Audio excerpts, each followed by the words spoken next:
dood badan laga galaa ama aan laga hadlayaa waxa laga yaabaa inaan la isweydiiyo gabdhahan maxaa ka sii horta horeeta ayaga sababtoo dumarka Soomaaliyeed weligood bay halyeey ahaayeen weligood bay hormuud ahaayeen weligood bay ragga madaxa u saaraayeen weligood batolko tirsan jiray maxay ka hadlayaan waxaan ka hadlaynaa waxay tahay cilaadii markay dhacday ayaa oodna la geliyay waxaan rabaa inaan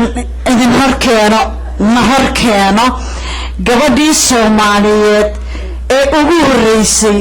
ee wariye ahaan raadiyo Muqdisho codkeeda uga baxo waxaan rabaa inaan idin hor keeno gabadhii Soomaaliyeed ayadoo wariye ah leegadii warkooda ka soo aroorinaysa waxaan rabaa inaan idin hor keeno markii fanaanadeenii weyneed Khadija Cabdullaahi Dalays laga reebo fanaanadii Soomaaliyeed ee ku xigtay ee dumar ah intaas oo hal qof isku ah waxaan u yeerayaa hooyo Marwo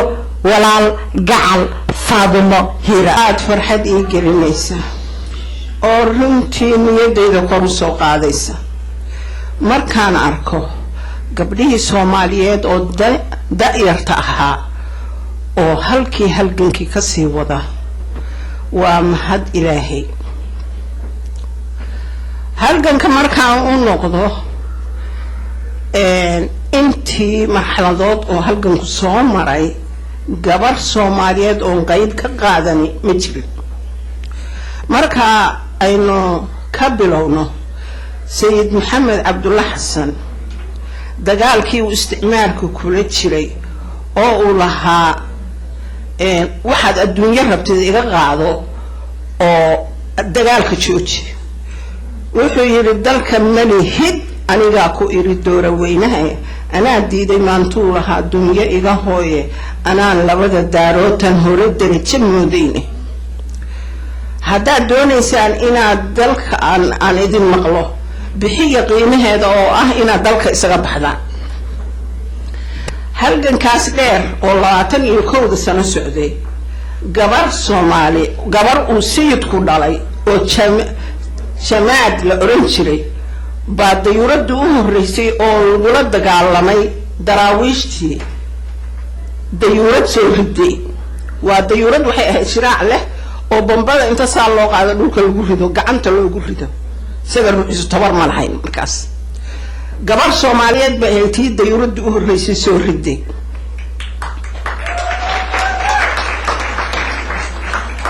waqtigii laagaba waxay ahaayeen gabdhuhu laf dhabartii waa ognahay barnaamijyo badan baan ka duubay waxaan jeclaan lahaa da'yartu inay mana maqlaan oo ay aruuriyaan taariikhdaas waxay ahaayeen gabdhahaasi dhaqaalihii lagu tiirsanaa waxay ahaayeen dhaqaalihii lagu dagaalgalayay waayo dadku shaqo ma lahayn waxba ma lahayn waxay ku dagaalamaan ma lahayn cid kale oo taakuleynaysa ma ahayn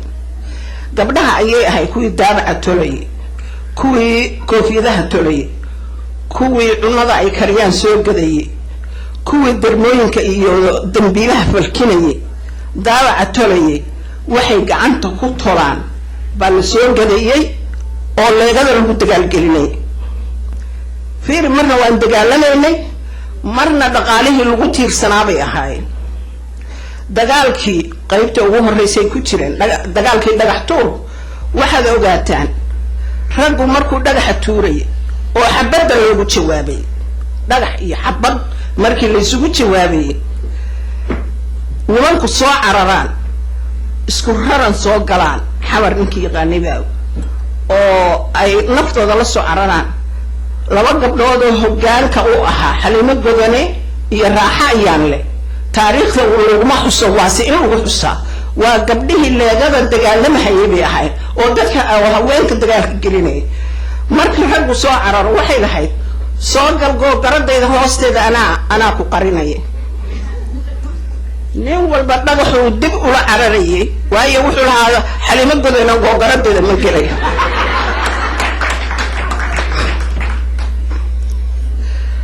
dagaalka saasan ku dhiiri gelinay isagoo ninka la yiraahdo Dr. Gebgeble oo maxay dhakhtar Soomaali ah aabis isagoo ciid tuujinaya xabad shafka uga dhacday oo leeyahay ma dhulkaygii baa laygu isticmaalsanaya hagiyo xabada saa u rida waa xabad iyo dhagax bal ogowya bal isaga yimi xabad iyo dhagax waa laga guuleystay talyaanigii lahaa annagu markaan iskoolka ku jiray uu nalaha Soomaaliya la miya patriot di ultramare Soomaali waxa weeye dhulkaygii badda ka shisheeyay annagoo yaryar oo ilma ah waa ka xanaaqi jiray hadalkaas war dalka miyaad leedahay annaga aan dalka marka isagiina saasa lagu eri halgankii dheeraa waxa xoog lahaa haweenkii ahaay markii xorriyadda la qaatay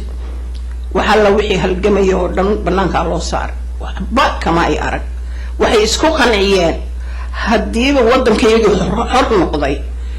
annaga intaas aan ugu filan ubadkaygu waa xor inuu salmaanta uu gaal ama cadaan ama isticmaal midku doona hal yiraahdo madaxa kaga fadhiyo waa ilaahay mahadis intaas ay maanta calankaas iyo xorriyadaan arkayno waa dhiigoodii waa dhiigii halgamayaasheen inaynu adkayno qabiilkay la dagaalamayeen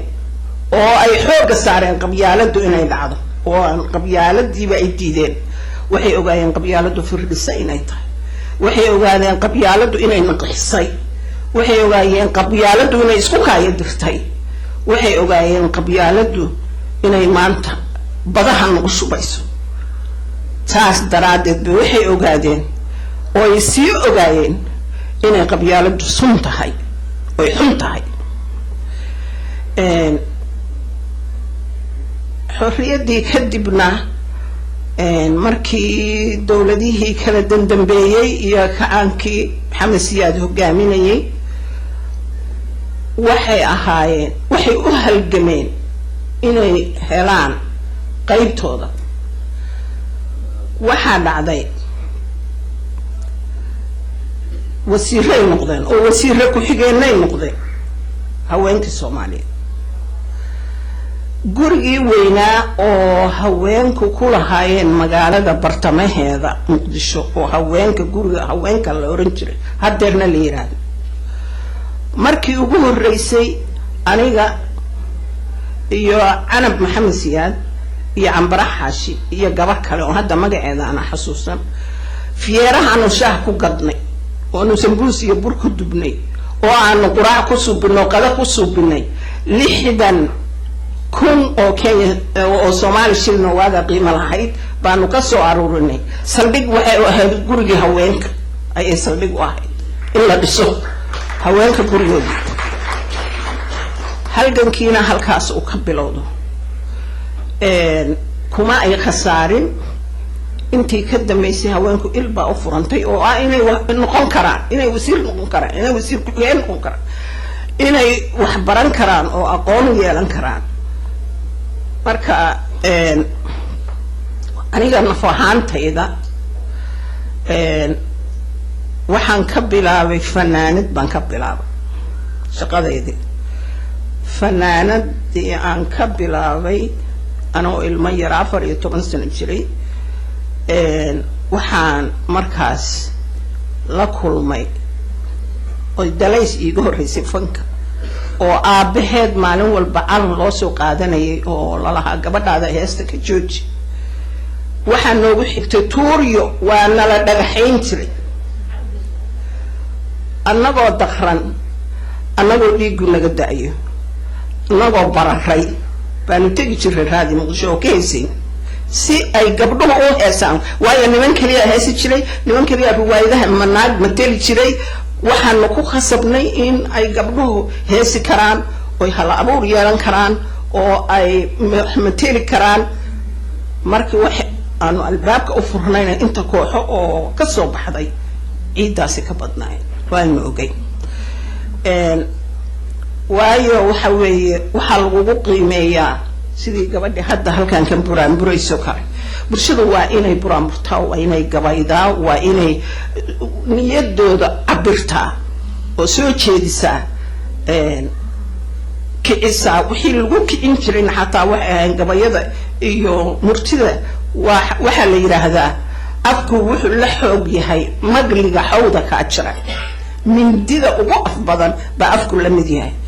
waa la isku dhiirigeliyaa gudbooyinka iyo hadalka waa waxyaabaha la kiciyo weeye marka fankaas sidaas oo annagana noogu bilowday ama halnaa ku amaano ama la iska daayo annagu sidaas aan ahay waxaan ka soo duubi jiray halgamayaashii Soomaaliyeed markii aan wariyaha taariikhdoodii baan soo duubi jiray waxaan ogaaday in gabdhuhu qaybta ugu weyn ay qaataan waxaan ogaanay wixii ka dambeeyay raggu inuu xukunkii si weyn u jeclaaday oo markaas gabdhihii halgankoodii halkaa looga tegay gabdhaha waxaan ku waaninayaa sida qori isugu dhiibka ciyaarta marka sportiga la ciyaarayo qofka kale qoriga u dhiibo gabdhayahu inaanu idin dhiibnay halgankii inaad naga qabataan oo halkii ka sii wadaan oo aad dhiirigelin xoog leh aad kicisaan haweenkii xaqeenana aad dhacsataan waxaa kaloo jira wadanka wixii aynu ka qabanno sida hadda u baaba'san hooyooyinka soo qaxay ilmaha jiidaya kuwa baaba'san aynu arkayno haddayna wax ka qaban ogow taariikhdaas waa dayacnay haweenka kaalintoodii meel dayacan baynu ku dhaafnay aynu ka dhex muuqanno oo caawimaadaan wax ka geysan oo maxay ahayd wax dhismada ama isbitaal haweenha ahaato ama wax kale ahaato gobolladoo dhan marba gobol xoogga hala saaro oo hala dhiirigeliyo haweenka gudaha ku jira inay kacaan oo xaqooda raadsadaan oo aynu noqono inaguna kuwa taariikh ku yeesha gabdhow ogaada waxaa jira gabdho yaryar oo dhalinyaro ah oo aan waxbarashada aadin waxaad ogaataan anigu wadanka dibadiisa iyo gudihiisa waxbaan ku soo bartay ardadii ugu horeysay midii ku xigtay oo ruuska ku soo bartay baan kamid ah waxaan kamid ahaa ardadii kulliyadii jaamacadu noo dhistay jaamacadii haddana ka soo qalin jirisay halka markaan waxa la yiri shahaadooyinkaas kuma socdaan waxaan ku dadaalay inaan soo bilaabo waxaan ka bilaabay maxay afkii inaan dib u barto college-ka MCTC inaan ka qalin jabiyay 2011 inaan ka qalin jabiyay waxaan ku xijiyay Metro State University iyadana inaan ka soo qalin jabiyay oo hadda barnaamijkeedii aan waxaad ogaataan waxbarashadu inayn da' lahayn laakiin niyadaada ay ku xiran tahay niyada adigu aad leedahay bay ku xiran tahay inaad mintid ku ahaatid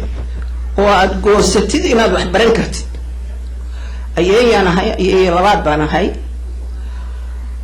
gabadhayda halkaas ay fadhidaan saara hooyo waa ku salaam halka ka sii halka marka waxa weeye waxaan idinku waarinayaa gabdhow waa idin baryaya oo waa idin mahad celinaya sidaad mintidka u tihiin gabdhihiina qaaradaha ka yimi welcome baan leeyahay soo dhawaada waa idinku ducaynaynaa waana idinku dhiirigelinaynaa sida aad maaragtay isugu xilqaanteen in aad goolkaas sii wadaan ballan ku qaada inaad halgankaas sii wadaysaan meel kastoo aad joogto waxaa dhiirigelisay oo arkay in ay gabdhuhu hadli karaan shir lagu qabtay Canada Fawsiya Cabduqaadir istaaga Fawsi oo ka hadlaysay kaalinta haweenka iyo laba gabdhood oo kale waxaa markaa niyadda i gashay in ay gabdhahaasi halgankan sii wadi karaan waxaan isiri taleefanadooda yaa isiyaan u hambaliyo aan idhaahdo na bedela gabdhayahow na bedela waddanka wax u qabta kulligii waa mahadsantihiin gabdhihii shirkaan soo qabanqaabiyey waa walaasha waa habaryarta waa xaaskii aad qabtay ha kula tartamin oo hamiidin inaad tiraahid haween xukun ma qaban karaan sheekh cabdiraxmaan baa hadda kale haweenku waa naxariis badan yihiin marka aan cilmiga biology-ga baranayay oo aan jaamacadii college ku jiray waxaan soo ogaaday raggu maskaxdoodu inay one way wax u aragto hal dhinac wax u aragto haweenkuna inay saas u baahsan tahay aqoontooda oo ay wax walba saa u hayso ilaahay baa u abuuray in ay haweenka aragtidoodu baahsan tahay ragguna hal loo jeedo waa wax cad waa ma aha waxaan anigu subiyey waa wax maskaxdooda iyo biology ahaan ay u dhisan yihiin muruqa kane waxba taro aduusa maskaxda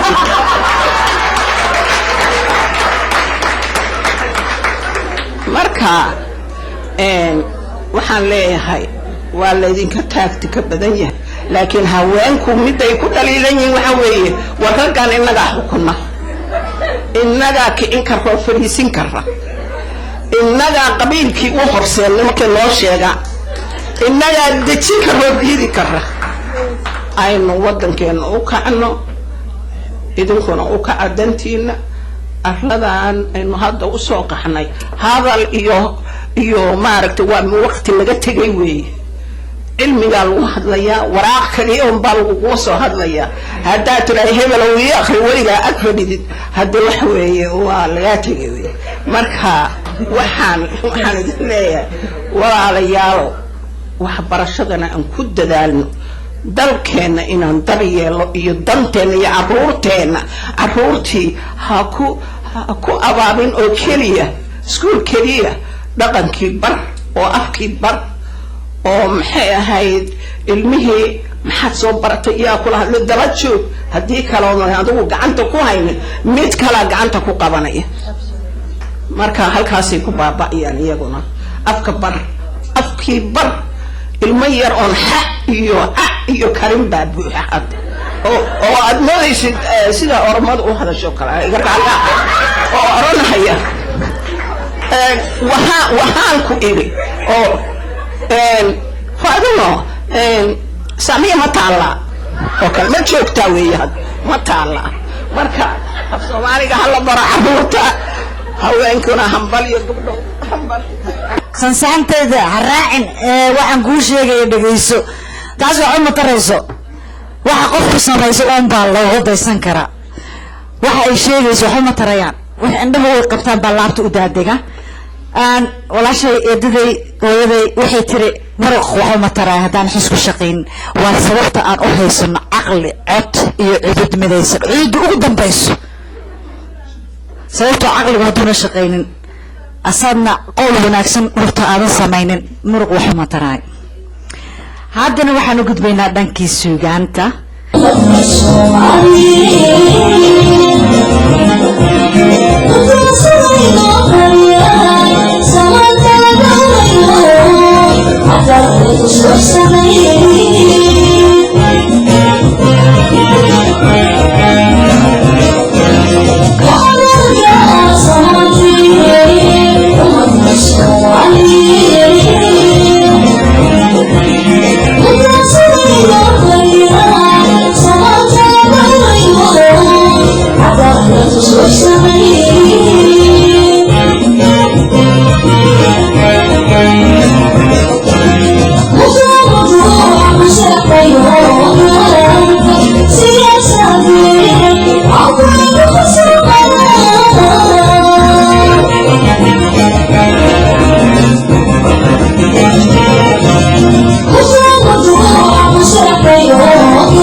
I'll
Thank you.